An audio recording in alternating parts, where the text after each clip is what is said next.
Usa sa nagrabihan sa landslide nga nahitabo usa ka buwan ang nakalabay dito sa probinsya sa Leyte ang lungsod sa Abuyog. Kumusta na ang lugar? Ug nakabangon na ba ang mga residente? Ani ang live report ni Nico Sereno. Nick.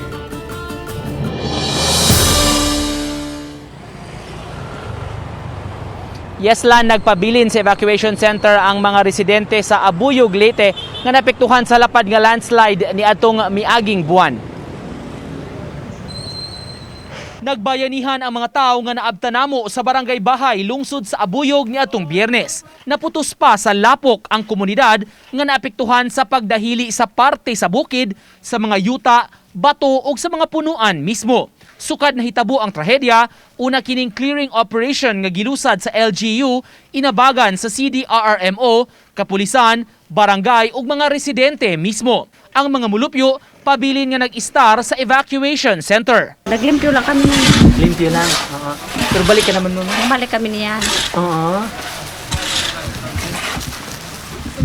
Hanggang sa mama kami pinas. Matod sa labaw sa MDRRMO, dili pa pwede makabalik ang mga residente sa ilang mga Pinoyanan. Piligro pa ang sitwasyon. Sa pagkangayon hindi pa talaga, not totally. Especially kung uulan. Kaya nga ang ginagawa ng ating local chief executive is during daytime. Pinapayagan silang umuwi dito for them para maglinis, i-prepare yung barangay para at least maibalik yung dating anyo niya. Tupad lang sa barangay Bahay, ang labing naapektuhan nga dapit, ang barangay Pilar nga ingon ani na ang itsura karon. Nagmingaw na ang lugar kundiin maaninaw ang bahin sa bukid nga napikas ug nahunlak. Mao kini ang gibilin nga epekto sa pagkasiak sa dakong parte sa bukid sakop dinhi sa barangay Pilar. Dinhi ning mao nga trahedya nga nahitabo niadtong Abril, kapin sa 50 ka mga tawo ang namatay ug hangtod karon ubay-ubay pagyud ang missing.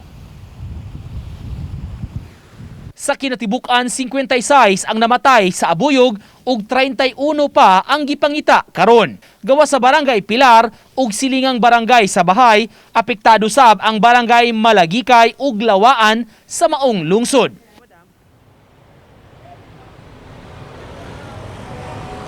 Alang sa mga naapektuhan nga residente sa Abuyog, doon na nagikonsidera nga yuta magsilbing relocation o resettlement site alang kanila apan trabahoon pa kini alang sa Pinoyanan unya sa mga residente. Lan?